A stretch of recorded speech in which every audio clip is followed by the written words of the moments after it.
Now we have some breaking developments in a critical situation unfolding in Los Angeles. A raging wildfire threatening homes in the Pacific Palisades neighborhood. Jordan Armstrong is live in studio with more. Jordan, this is in an area that many people will be familiar with. Malibu, Santa Monica, Venice, all nearby. That's right, Sophie. This fire has been described as a blowtorch, consuming an area the size of 3 football fields every minute.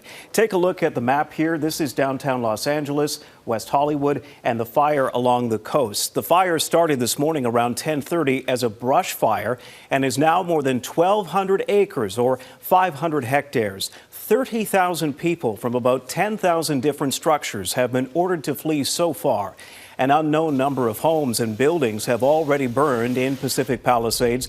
Again, this is on the west side of Los Angeles, about 35 kilometers west of downtown. The Getty Villa, which a lot of people are familiar with, is in the area. At last word, flames had reached the property, but the museum itself was not ablaze. The hot, dry winds are gusting up to 160 kilometers per hour, creating what are being called life-threatening and destructive conditions.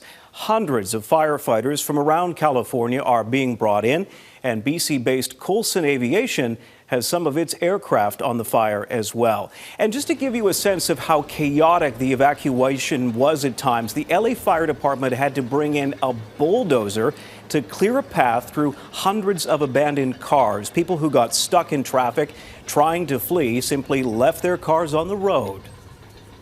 I mean, I've never seen anything. Fires were this close to the cars. People left their cars on Palisades Drive, burning up the hillside, the palm trees, everything's going. And the wind and the firemen are great, but you can only do so much. Jordan, something called a red flag warning has been posted. What is that? What does it entail? Sophie, it essentially means critical fire weather conditions, strong winds, low relative humidity, and warm temperatures. Officials say the winds are expected to get worse overnight, with the strongest gusts between 10 p.m. and 5 a.m. So far, no injuries or deaths have been reported, but of course, it is still very early in this emergency. Back to you. All right, we'll keep an eye on the situation down there. Thanks, Jordan.